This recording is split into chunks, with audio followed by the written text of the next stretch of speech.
ডায়াবেটিসের অনেক রকম ভাগ আছে, মূলত দু রকমের ভাগ, টাইপ 2 ডায়াবেটিস এবং টাইপ 1 ডায়াবেটিস।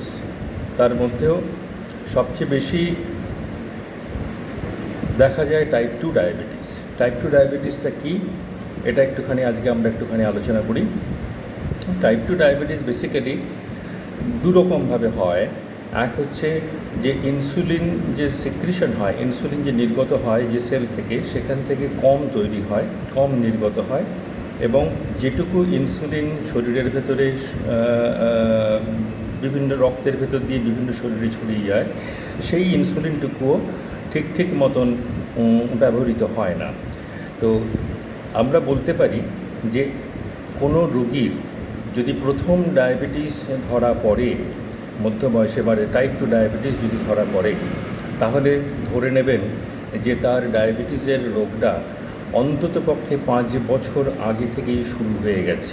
আবার বলি, যেদিনকে প্রথম ডায়াবেটিস ধরা পড়ল, ধরে নেওয়া যেতে পারে সেই লোকটির অন্ততপক্ষে 5 বছর আগে তার ডায়াবেটিসের রোগ শুরু হয়ে গেছে।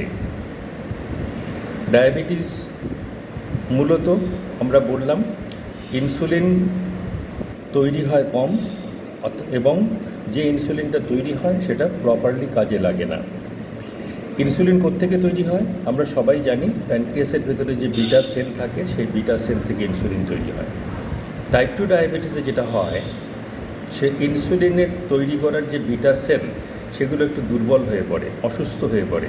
ন্যাচারালি তারা কি হয়, তারা প্রপারলি যতটুকু পরিমাণ ইনসুলিন তৈরি করা দরকার সেটুকু পারে না, এবং যে ইনসুলিন যে বিটা সেলগুলো, সেগুলো অকালেই যেন তারা ক্রমশ মরে যেতে থাকে, সেগুলো ডিস্ট্রয়েড হয়ে যেতে থাকে। তো ন্যাচারালি আমাদের বিটা সেলের পপুলেশন সেটাও কমে আসে, প্লাস যেটুকু বিটা সেল বেঁচে থাকে তার থেকেও কিন্তু কম ইনসুলিন তৈরি হয়। এটা হচ্ছে নাম্বার 1।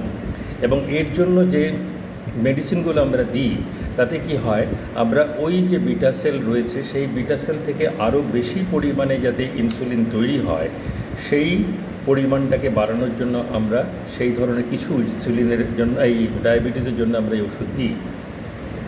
সেক্ষেত্রে আমরা বলি যে সেই ক্ষেত্রে যদি পেশেন্ট বেশিক্ষণ ধরে যদি না খেয়ে থাকে, তাহলে জানবেন তার সেই সময়তে হঠাৎ করে সুগার ফল করে যেতে পারে।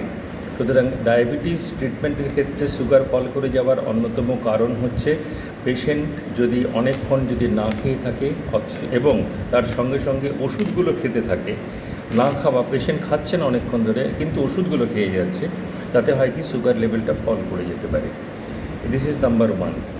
নাম্বার 2, যে ইনসুলিনটা তৈরি হলো, যেটা রক্তে চলে এলো, সেটা সারা প্রত্যেকটা সেলের ভেতরে যখন নাকি কাজ করছে, যখন সেটা ঠিকভাবে কাজ করতে পারছে না, তখন তাকে আমরা বলি ইনসুলিন রেজিস্ট্যান্স।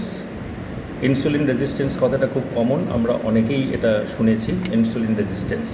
এই ইনসুলিন রেজিস্ট্যান্সটা আমরা কিভাবে কমাতে পারি, সেটা হচ্ছে আমরা অনেক সময় পেশেন্টদের বলে থাকি যে আপনারা হাঁটবেন। হাঁটলে পরে যেটা হয়, এই ইনসুলিন শরীরের ভেতরে রক্ত চলাচলটা বেশি হয়, মাসেলের ভেতরে রক্ত চলাচলটা বেশি হয়, তো ন্যাচারালি ইনসুলিন রেজিস্ট্যান্সটাও সেখানে কমে যায়।